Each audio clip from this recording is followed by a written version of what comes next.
to another episode of Entrepreneurship Decoded. I'm so excited for you guys to meet Danny today. He is an author. He wrote the Mosaic. Mosaic. I don't know if I say that correctly, but I had a great interview with him yesterday, and I get to talk to him again today, and I'm just excited for him to share his story. I shared my story yesterday, but I just would love to learn more about him and what he's doing. So, Danny, how are you doing today? I am so good, Alex, and you're contagious. I guess we can't stay away from each other. Apparently, but I'm excited. So I would love to hear, I kind of heard a little bit yesterday, but I would love to hear just your background, your story. How did you get to writing this book and just becoming the amazing person you are today? Well, thank you for thinking that I'm an amazing person. Uh, I've been fortunate enough, Alex, to live 1,000 different lifetimes this lifetime. And one of the things that 1,000 different lifetimes gives you is a lot of different perspectives. I have been able to sit with some of the richest people in the world as friends, to have dinner with them, to meet their families, to meet their children and their parents. And they've been kind enough to ask my counsel on certain things and kind enough to give me their counsel as well. And I feel so blessed by that opportunity. But Alex, I've been also lucky enough to sit on street corners with the poorest of the poor and to do exactly the same thing. I've been lucky enough that they've asked my counsel on certain things, and I've been fortunate enough that they've given me their counsel on certain things. And one of the things that I realized is no matter who a person is, no matter what they say, no matter what they do, no matter how much money they have, no matter what color their skin, no matter what religion they practice, no matter what border they live behind, every single one of them wants exactly the same thing. They want to be loved and accepted. They want to be listened to and heard. They want to be acknowledged and validated. And I really learned that through this book that I wrote, The Mosaic, because I was a bit of a snob. I only wanted to associate with people of high caliber. I only wanted to eat in restaurants that served just, high vibrational food. I thought that I could mix and keep my world in a place where people were kind and good and generous and nice. But in writing The Mosaic, it's a story about a boy who loses his parents 2 years apart on the same day. And when he asks the adults where his parents are, they tell him they're in a place called heaven. And he sets out in search of the place called heaven. And he expects to meet religious leaders and spiritual people and healers and all those types of people. But the people he meets are entirely different. They're a blind woman and a homeless man, a road worker and a trash man. And he wonders, what in the heck am I meeting these people for? I'm on a quest to find heaven. How will they show me heaven? But he's there, so he says, I might as well sit with them and listen. And in listening to them tell their stories, what he realizes is in 100% of the cases, Alex, the person he initially saw is not at all the person that they are. And that perplexes him because it happens over and over and over and over and over and over and over again. And so he says to himself, I wonder if that's the way I see the world also, not just these people. Do I see the world that really is, or do I see the world that I see? Those are big differences. And I wonder what the world would look like if I could see the world that was different than the one that I see. If I could get myself out of the way and just see what the world looks like without my point of view on it, or my judgments, or my perspectives, or my preconceived notions. And at that moment, when he asks that question, he looks to his right and suddenly he sees a monk unzipping the sky and inviting him to walk through that hole in the sky to experience a parallel reality where he meets the wise one who's the keeper of the mosaic. That's normally my book trailer. I say that much so that I don't bore you with too many stories, but it's a fascinating story and it's a fabulous book because what it does is it questions the things we believe, and it lays the premise that what if nothing were as it seemed? what would that world look like? What would we be able to do? And in the world that we live in today, with conflict and turmoil and reevaluation of what we believe around the color of a skin or how old the person needs to be in order for them to have wisdom, right? Or how men treat women and how women allow themselves to be treated by men, and what power means in this world that we live in, and how that power is abused or used properly. What would be better for us to take a minute and pause and just say, is what I see real, or is it just what I see? Long answer to a short question. That was a perfect answer. I kind of talked about it yesterday. I just love hearing you talk. And Hey, yeah, it was that. So that story is amazing and captivating just because of what you talk about. The way that this little boy just figured out, he paused and he just decided to listen instead of, talk and talk, or look through life just through his narrow perspective. So what have you learned? And you said you got to meet some of the richest people and then got to meet some of the poorest people. What are the greatest things that you got to learn? Yeah, have you gotten to learn from seeing those different perspectives and gaining that knowledge from other people? everybody has a voice. Everybody has a point of view.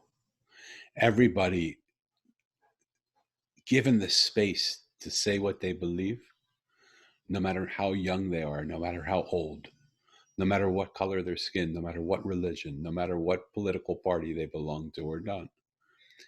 What I learned is that it's so valuable when we take the time to just listen and understand.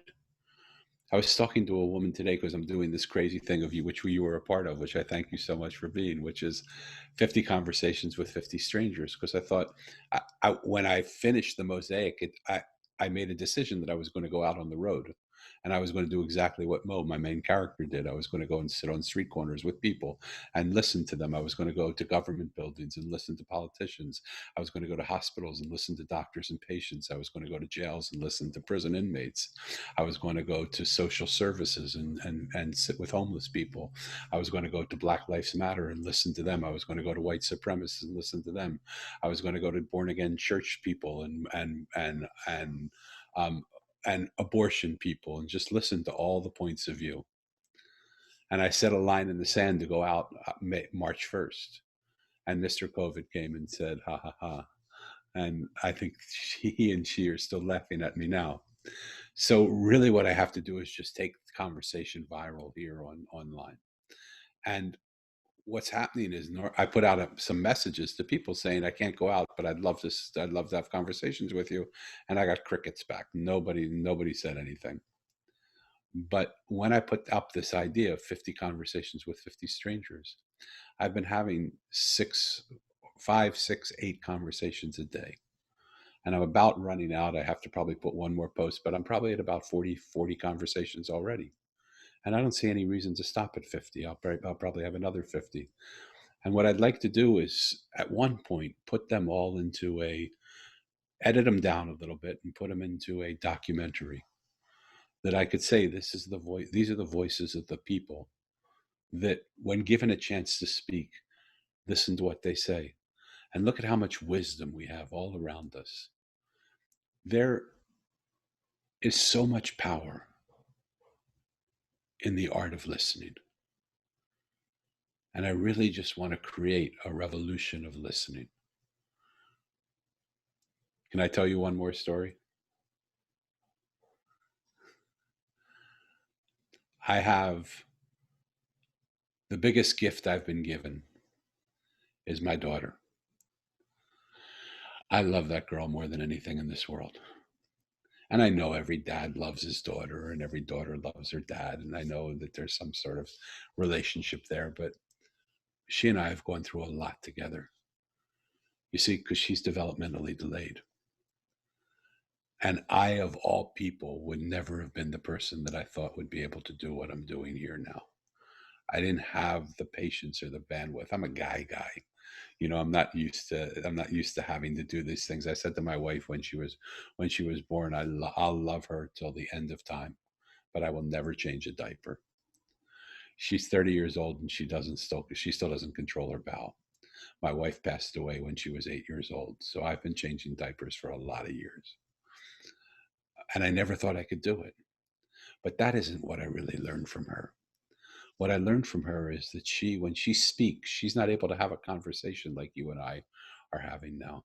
Maybe it's a monologue because I'm talking too much, but a conversation like this where she can express her thoughts. And so she counts on me to understand her, because when she speaks to other people, they don't. And when she would speak to me, most of the time, somehow, because we're so close, it really didn't even matter what words she was saying. I could sort of pick up what she meant. But there were some times that I just couldn't, Alex. And when I couldn't understand what she was saying, she would say it louder. But it wasn't the volume in her that was keeping me from understanding her. I couldn't understand her words. It was the clarity of her words. And so when she said it louder and I still didn't understand her, she would tantrum. And that tantrum could have been anywhere. It could have been in a restaurant, while we were walking in town, while we were driving in a car, while I was giving her a bath, while I was home. We were home entertaining friends of ours, or over at a friend's house. Or sometimes I would take her to work with me and she would have it in the midst of the work. Or she would have it in school, or wherever she would have it. And when she still didn't get heard, when she still didn't feel listened to, she would come and attack me. She would come running at me and try and rip my shirt or bite my arm or do something, because she was just that frustrated. It went on for a long time. I was told I have a genius IQ. I certainly wasn't acting like a genius in this situation, because I couldn't figure it out. This went on for about 15 years, Alex. 15 years. That's almost as old as you are. I put up with all of this and I couldn't understand it. And I was trying my best to figure it out. And I just felt so insignificant and so sad that I couldn't get this for her. And one time, in the midst of her rage, I just looked at her and I said, Elisa, I don't know what to do anymore. I love you more than you can imagine. And I can't put up with this anymore. I just don't know what to do. I can't understand you. The only thing I can think of is, can you try and tell me what you're trying to say without using words? And suddenly her rage disappeared and this big smile came onto her face. And in perfect English, she said, I am Daddy. I said, what the heck do you mean you are Daddy? How are you doing that? And she put her finger to the side of her head. And I said, you little son of a gun, have you been putting thoughts in my head? And she went, yes, Daddy, yes. And she started to laugh uncontrollably. Just all the pressure of having to try and communicate through words that nobody understood. Now somebody understood her. And I knew she was putting thoughts in my head. I just didn't believe it, because I didn't even know she was capable of the thoughts she was putting into my head. And we just started to laugh. And one of us became more contagious than the next. And she would laugh and stop, and I would continue laughing, and she would see me laughing and just laugh. And we both felt so good and felt so alive.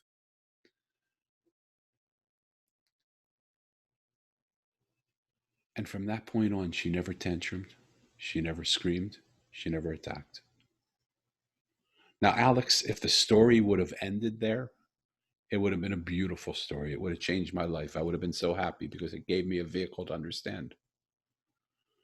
But what I realized is, every single person that I work with in my workplace, in the work that I do of helping people get along with each other, do exactly the same thing. It doesn't matter if they're politicians, CEOs of companies, leaders in the field of medicine or military. It doesn't matter if they're employees or family members. Everybody does the same thing. When they speak and they don't get heard, they shout and they yell. When they yell and they don't get heard, they create havoc. They create a situation where they say, you got to hear. They're trying to disrupt the status quo so that someone will just take the time to listen to them. They don't even care about saying their message anymore. Now they just want to be heard. And when we're not heard, they'll try and attack or destroy. That might be blowing up a building or shooting at people in a Times Square. It might be ending a marriage. It might be running away from your family. It might be ruining the reputation of a doctor or an employer. They'll do something. And I realized this 29-year-old girl had given me the key to resolve conflict. Because if you retrofit it back, the simplest thing in the whole world is if we would just listen to people. And if we didn't understand it, if we would look for a way that we could communicate and hear them, they would never need to scream. They would never need to create chaos. They would never need to destroy because they were heard. So when I look at the world that I live in now, boy, do we need people to listen to each other. Because we're just yelling at each other. We're just screaming at each other. We're creating chaos. We're not solving the problems of the world. We're creating more problems because you listen to politics. The politicians say something and they don't even wait for the other person to finish. They just yell over them and yell over them and yell over. And you watch the talk shows and you just think, oh my God, when will people ever listen to one another? And it's going to take just individuals like us deciding we had enough of this. It's time for us to come together and just create safe spaces to listen to each other. And listen to each other. And we don't have to agree. In the 65 years that I've been alive, not one person has ever said to me, Danny, you need to agree with me. Because they felt listened to and heard. They felt loved and accepted. They felt acknowledged and validated. And I can do all that. I don't need a college degree to do that. I don't need to be a minister of a church or a rabbi in a synagogue. I don't need to have some sort of coaching diploma. Many of those things I do have already. But that's not what's given me the power. All I need is to have the compassion and love for another human being, to care enough about you, to say, I just am interested in you. Please tell me more about you. Does that make sense? Yeah, you explain things so well, and you're clearly right. I think it'll take individuals like us who will just say it's enough and want to do more by, saying less and just listening to other people. And I think you do have the key, and that was an amazing story. I'm very humbled for having to, or being able to listen to that, and hopefully people who are listening, watching this, will just take your story and say, okay, you know what? I'm going to listen to one person today. I'm going to just learn how to just sit down, be patient, and be curious about other people. So Yeah. I think you just explained that perfectly. And I remember a conversation we had yesterday. You explained kind of the process it went to create your book and how, you had a struggle with it and then a revelation and then it allowed. Huge struggle. Yeah. So I'd love for the listeners, watchers here to hear that story. So the book in a lot of ways is my guide to learning how to listen. I had written another book for a hotel that I branded, and it took me about 6 weeks to create a story for him, to tell the story, to put the book together, to finish it. So I thought, I'm going to write the story of my own life. I wanted to write something to leave as a legacy. I was turning 60, and I thought, wouldn't it be cool if I could leave a legacy behind for who knows if anybody would read it, but just on the off chance that someone might be interested. And I started to write a book called V2, which was another book. It was how do you deal with the second version of your life? Because so many people get to be 60 and retire and die. They don't realize they have all this life that they've lived. And if they could start again knowing everything that they knew from the life that they lived, how would they start life again? And I said it to a friend of mine, and I said, what do you think? And she said, Danny, a great book. You have great points, but this is not yours. And I said, what are you talking about? Do you think I plagiarized it? What, like, does it come from somebody else's material? She said, no, no, no, that's not what I'm talking about at all. You're a storyteller, Danny. You're not a self-help person. You don't believe people are broken and they need to be fixed. You tell stories, and in the stories you tell, people feel their own resolutions to it. It's not like you're standing there teaching them, fixing them, changing them. But we live in a vertical reality where that's what people do. Teachers teach, coaches coach, leaders lead, governments rule, so people fix, psychologists analyze. But the mosaic is a world where there is no verticality to it. It's all horizontal. And there's something beautiful in just the sense of coming together, that we realize something new is happening, something fabulous is happening, just by what happens when we are in each other's proximity. Like in our conversation yesterday, just coming together with you, more had happened than just the words that we spoke about. In this conversation, hopefully more will happen than the words we're talking about. So I sat down to write the book, and I wrote the story. This was based on characters that I had met along my own life, and I thought this will be great. It's about the boy I told you who lost his parents and asked for heaven. I thought it would take 6 weeks, 8 weeks to do. 3 years into it, I was pulling out my hair. I was waking up in the middle of the night and saying, I would write something in the evening and wake up in the morning and it would not be there. So I woke up at 3 in the morning to see if I could catch it before it somehow disappeared. But it had disappeared, or the file was corrupted, or it just didn't read. Like I thought it was fabulous in the evening, and when I read it in the morning, it was terrible. And I wondered, what the heck is going on? How is it possible? I've got these are people. These are my characters. I know my characters. I know what I think I know what they're going to say. And one day I did the same thing, sort of, that I did with Elisa, my daughter. I said, enough is enough already. What are you guys trying to say to me? And I spoke to the characters in my book. They weren't real characters. They were characters that I made up based on real characters, but I didn't bring them into association with me. I spoke to them as the fictitious characters that they were. And to my surprise, they appeared in my mind as you appear to me right now on a Zoom screen. And I saw a mental Zoom screen of all the characters in my book. And I thought I was crazy, but like, am I crazy? Am I imagining our conversation? Maybe, but you seem pretty real. So in that same way, they seemed very real. And I said to them, what in the heck is going on? Why won't you let this book be finished? Why do you keep interrupting it? Why do you keep disrupting files? Why do you create this chaos? And they looked at me one by one and they said, what you're writing for us is not what we want to say. We can't let you write that because it's not what we believe. It's not what we want to say. You're coming from your perspective. We want you to hear our perspective. This book, by the way, is for you as much as it is for anybody else. And so I said, so you just need me to listen to what you're saying and write what you're saying? They said, exactly. Now, some people would say, well, that's a channeled book. I didn't channel anything. I'm listening to you talk to me and I'm writing what you were saying to me. That's what I felt. When I did that, within 6 weeks, the book was done.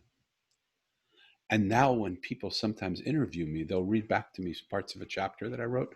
I have no idea where that came from. I'm listening to it as if I'm hearing it for the first time. What it's taught me is everything in the world is speaking to us, Alex. If we're having problems with our business, we can go to our business and we can say, what is it you want us to hear? If we feel like COVID-19 and Black Lives Matter and Me Too movement is coming, we can say to the world at large, what are you trying to say to me personally? What are you trying to say to us? How can I help spread the message of what you want to say? And we can listen to what's trying to happen. Because remember my daughter, if she speaks and she doesn't get heard, she yells. If she yells and she doesn't create, she creates havoc. When she creates havoc and she doesn't get heard, she attacks. Well, everything in the world operates in that same pattern. And right now, we're just not listening. And so what's happening is the world is having to create chaos and do all that stuff. These guys took away my book. When I sat and listened to them, the book was complete. And I'll tell you something, I read it now sometimes, and there is a simplicity to it. There's an innocence to it that I didn't have. I was a little bit of a snob. And I would have never been able to write those words. But the book has now entered into me and it's changed me. Because in listening to the stories of the characters of the ordinary people, this beautiful, beautiful ordinariness of people, we live in a world where everybody's trying to be extraordinary. When I ask people on a scale of 1 to 10, with 1 being what you don't want to be and 10 being what you love to be, where do you place the word ordinary? Most people say a 1 or a 2. When I say to them, okay, where do you place the word extraordinary on that same scale? They say, oh my God, at 10, 12, 15, 100. We want to be extraordinary. We want our kids to be extraordinary. We believe everybody's extraordinary. So I say to them, I don't know. Maybe it's just the English language. Maybe I'm not that smart. But if you don't want to be ordinary, why do you want to be extra of something you don't want to be? And they say, well, I'm not talking about that. You're just making words up. I said, no, that's what the words actually say. What the Mosaic taught me is the beauty of the ordinary. There's nothing more beautiful than a sunrise. It happens every single day. And we know the minute it's going to happen. There's nothing more beautiful than being in the East Coast and watching the trees change color and fall. Absolutely gorgeous. And we can predict the day or the week that it's going to start happening. There's nothing more ordinary than daytime becoming nighttime. And we can watch that. There's nothing more ordinary than buds appearing on a tree in springtime and turning into flowers. Absolutely ordinary, but exquisitely beautiful. There's nothing more ordinary than the mountain being the mountain and the river being the river. The mountain never wants to be the river, nor does the river ever want to be the mountain. They're happy with what they are, and they're content. It's only us human beings who think that we are not good enough as we are. We have to be extraordinary in order to be good. So we set a bar for ourselves that is completely unattainable. And we keep not reaching that bar. We'll reach it sometimes. Even Superman puts on his cape and he becomes great, but he doesn't live like that. He's Clark Kent some of the time, right? So we can't be at that level all the time. It's only when we realize that when we bring extraordinaries together, extraordinary things happen. The Mosaic taught me we were never meant to live life alone. We were meant to come together in extraordinary ways and create extraordinary situations.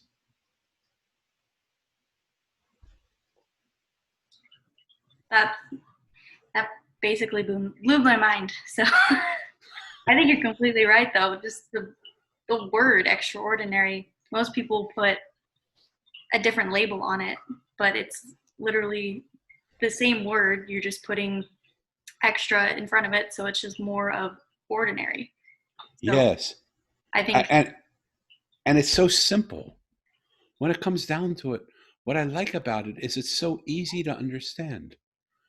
But years ago, they did a study in college in a major university, and they took the same knowledge and they had a professor say it in language that was impossible for students to understand.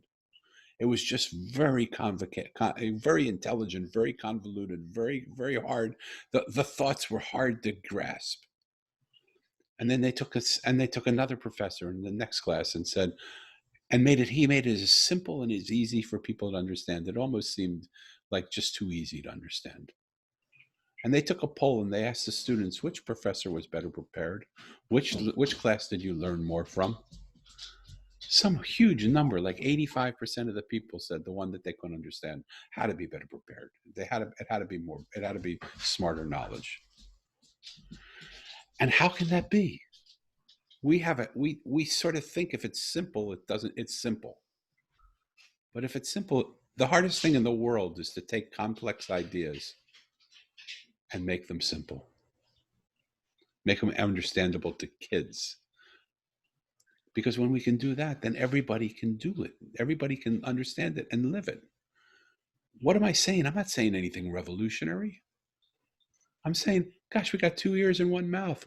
What's that supposed to tell us? Listen more than we talk, right? And what would happen if we could do that? It's just so easy. It's simple. It's not easy. I love how you put the difference between them. There's a lot of things that are easy, but when something's simple, but it's hard to start and really pull through, especially when we're talking about the subject of listening.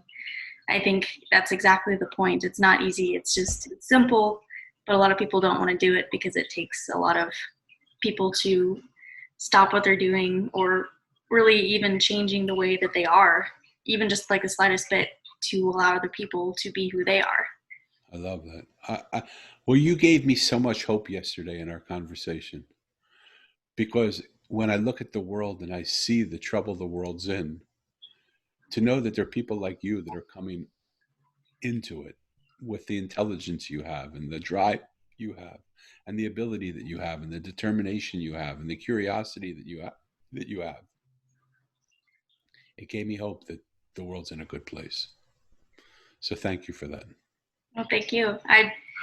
It's probably based on people like you who teach younger people like me just the true values that we should learn, that are important, and we need to execute to really create an environment where, you know, things like happiness, peace, love, kindness are abundant and not something that people we say and not really mean. So Yeah. yeah, Yeah. I Well, really I thank you for that, but I'm gonna mirror it back to you and say it's people like you that make people like me easy. well, if it works either way, it's usually a two-person conversation. So I love it. Let's just agree to agree. yes, We don't have to agree to disagree. We can agree to agree. Everybody plays a part in it. agreed. So what you did is like the last question or the last section that you did was allowed me to just say anything that I wanted to. What message would I put out in the world? And you already said amazing things so far. You have a great message. But if there was anything else or something deeper into the subject you talked about that you would love to convey to the people listening, watching, what would that be? I want to make it different than I said. It'd be so easy to just say what I said again because it's what I believe. Do we have time for me to tell you one more story? Yeah, go for it. I told you in the conversation already that I've been lucky enough to sit with some of the richest people in the world and some of the poorest people. Most people would recount at that point something that the billionaires have taught them. I want to go the opposite way. I want to tell you the story of a man that I sat with on a cardboard box in the middle of a street in San Diego. I was walking down the road and I was feeling, I'm a little bit empathetic of an empath, and I feel people sometimes. And I was walking down the street and I just felt so much pain and so much suffering in people that I needed to get off the street and just sit down somewhere. And so I decided I was going to go to the corner. And as I came to the corner, this man was sitting there and he said, "Don't you come here. This is my corner. You know, I fought hard to get this corner. Don't you, you're not going to take this corner away from me." And I said to him, "My friend, I don't want to take your corner away from you. In fact, anything that people put in your hat, I will 10 times it so that I will give you more than you ever can imagine. I just would like the opportunity to sit with you and be with you a little bit." And he looked at me like, who is this weirdo? What do you mean you want this opportunity to sit with me and be with me? And he was very guarded for probably about 45 minutes. But the pain on the street was so much more than the pain on the street corner that I just felt way more comfortable sitting with him, even with his guardedness. And he was okay. I could feel him. And finally, he let me in. And I said, "Corey, you sit here all day and all night. You watch these people pass by you sometimes 5, 10 times a day. Did you ever really want to just say something to them? What would you like to just say?" And he said, didn't even miss him. He didn't take a breath. He knew exactly what he wanted to say. He said, "I want to ask people if they would take 10 minutes out of the course of their busy life to just go up to someone they don't know and ask them how they're doing." I went, "Okay, great. But like out of all the things you could ask people or tell people, why would it be that? Like you could ask people to build shelters or you could ask people to feed people.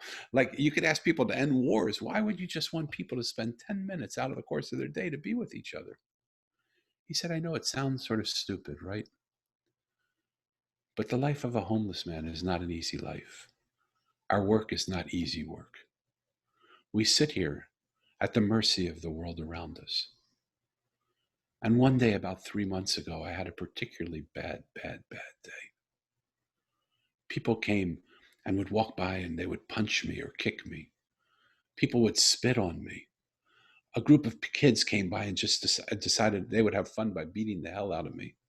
And they beat the hell out of me, and people on the street just walk by because I'm like an animal to them. They don't even think I'm worthwhile of being alive. I'm not a human being. I'm just a thing. And people can do to things what they would never do to human beings. And then someone came and knocked over my hat and took my money while another person started urinating on me. And I thought, what in the world am I doing? Like, it's not like I like this life. I don't have any other option but this life. But if I hate this life and people hate me being here, I decided that evening to go around the corner. On the street behind us is much less traveled, and it's dark. There are no street lights on it. And I decided that night I was going to take my life because my life was useless. And not 2 minutes after I said that to myself quietly in my thoughts, a man came up to me and put his hand on my shoulder and he said, "How you doing, brother?" And I don't know what happened, but tears started to come from my eyes. And I looked at him and I just said, "I'm not doing that well, my friend." And the guy could have easily left. I would have done that if I were him, but he didn't. He just sat down next to me and held me in his arms. And he said, "I'm here for you. Tell me what you want to say." He said, "Danny, you know, it only took about 10 minutes. It didn't take that long." I cried in his arms. I spoke to him. I told him how hard it was to live this life that I was doing. I told him how hard it was to get up each morning and just try and make it through another day. And I told him that I was about to do something that I would never imagine doing. But I didn't tell him what it was. But in those 10 minutes of him sitting with me, what I realized is I can't take my life now. Someone actually cared enough about me. An important person cared enough about me to stop his day and sit with me for 10 minutes and just listen to me. He said, "Danny, I wish I could have seen that man again because he has no idea he saved my life that day." Alex, I think it's called the butterfly effect.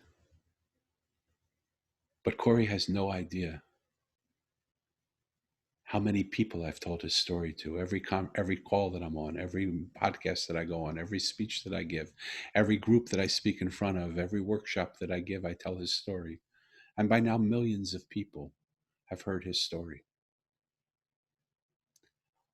And I'd like to believe that some of those millions of people are spending 10 minutes a day or 10 minutes out of the course of their lifetime, just one day, to go up to someone they don't know and just ask them how they are. You don't need to fix them. You don't need to help them. You don't need to change them. You don't need to give them advice. You don't need to do anything. All you need to do is say, "How are you?" and care enough about them to listen.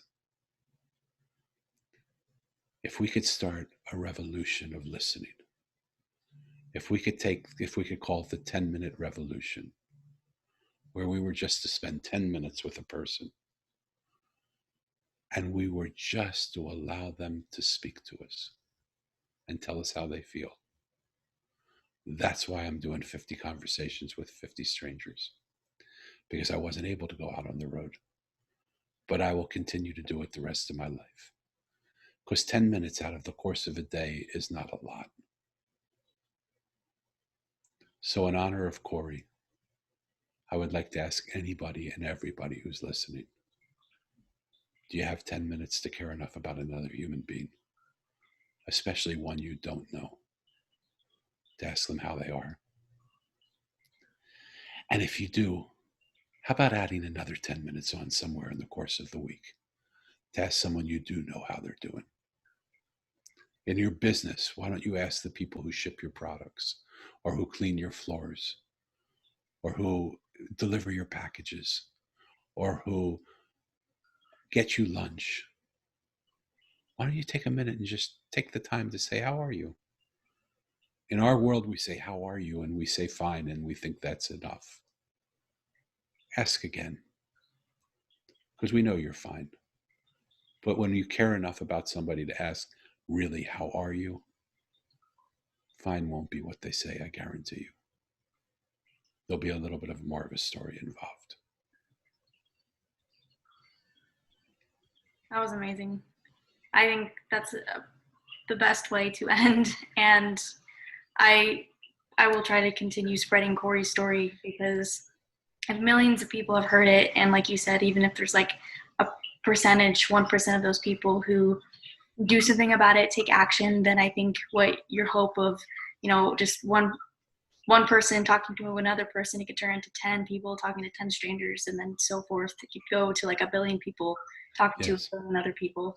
And I think that's where change will start to happen, and we will become more of what we're supposed to be as humans, people who listen instead of getting upset when no one listens to us. So I think you have so much to provide, and I really appreciate you coming on and telling me these amazing stories and having me learn more about you. Like I did yesterday, we learned about each other now, and let's just continue spreading messages. And I want to kind of do the same thing too, talk to strangers and learn about them. So I hope you continue doing that. Like you said, you're doing it for the rest of your life. And absolutely. Yeah. Wouldn't it be fun if someone listening to this all of a sudden had someone come up to them and say, hey, tell me how you're doing. And they took 10 minutes and listened to them. I mean, wouldn't that be fabulous if all of us who are listening actually had someone come up to us in addition to us doing it, because that's what happened. It'll spread. Yeah, and I think it's like a attraction thing. I think something like that, where it's like if you give, it's like giving. If you give without wanting anything back, you usually get something back. So it's like if you listen without having other people reciprocate that, eventually it will come back around and your voice will be heard. So yes, love it. I love our conversations, and I hope we can continue having more. Me too. Yeah. Me too. I'll send you my social media, my websites, the way to get my book. Is that okay? Yes. And I will, so anyone listening or watching, if you want any of his information, podcast, book, everything you want to know about him, all the information is down in the description. And yeah, I hope to spread his message and continue talking to strangers and spreading kindness and love and all the joyful things in life. It's such an honor to know you, Alex. Thank you for that privilege. Yeah, thank you.